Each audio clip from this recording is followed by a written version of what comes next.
What's happening, Panda Nation? Peter Von Panda here. Want to talk to you today about something that we have talked about before in previous lives, maybe, but I'm not fully serious about buying a van to camp in.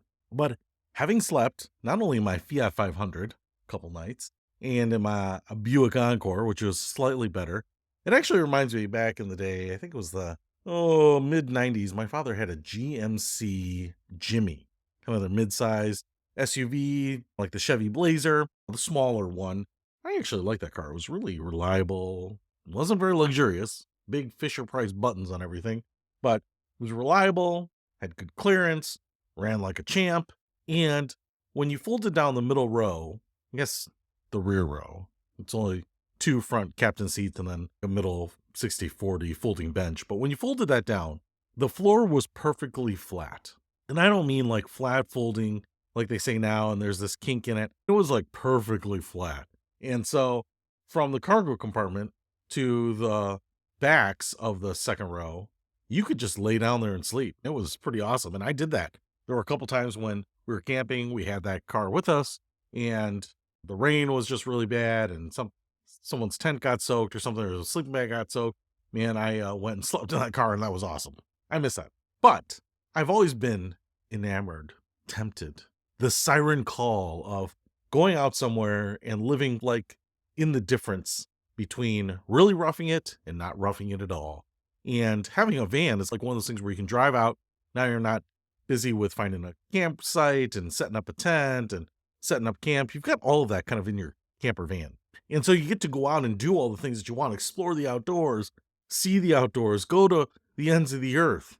And yet you're conveniently taking it just like you would in a trailered camper or an RV or something like that. But camper van would just be far more accessible for the average person, easier to drive, something that most people could put into their garage.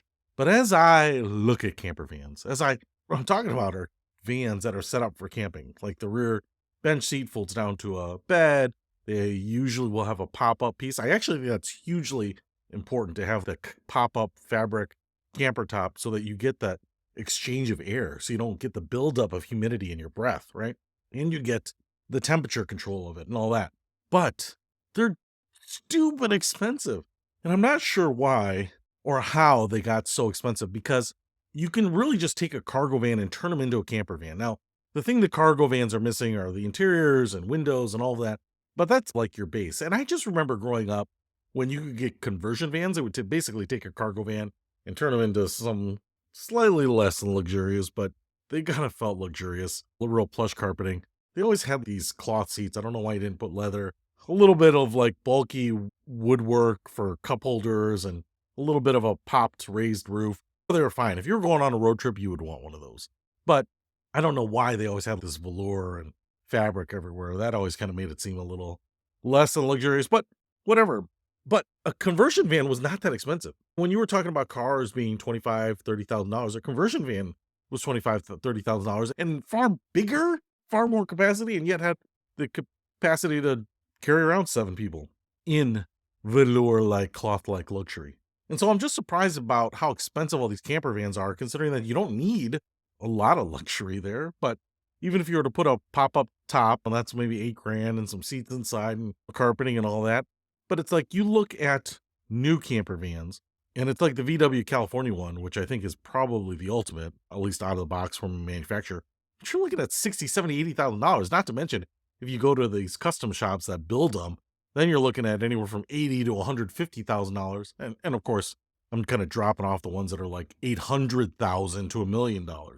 But where I'm going with this is that even if you look at like the 1980s Vanagons, camper vans from VW, I have been looking at listings that have 210,000 miles on the motor. And people talk about, yeah, there's some rust.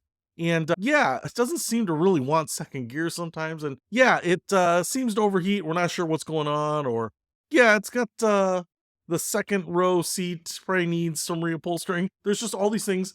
Plus, it's a darn near 40-year-old car. And they want $17,000 for it.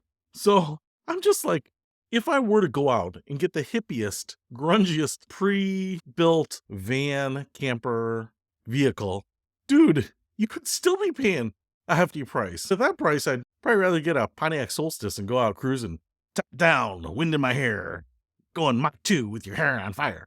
But I'm still enamored by it. I'm still tempted by it. I just gotta believe that if you're gonna get something for 17 grand, it should be pretty decent. It should be like an Ford Econoline van or Transit, or maybe not something as new as that, but at least the Ford E350 or something. Man, I just cannot believe the entry prices to get into these camper vans, because there's a meme, and I put it as the title here, that van life is like paying a fortune to live like the homeless. And it certainly seems like it. That kind of hit home for me, because I was like, I feel like a lot of people would just buy a cheap $500 Astro van, which were pretty big minivans. They were pretty big. I actually liked those at the time. Turn them into a camper van for dirt cheap, stuff that they bought at Home Depot.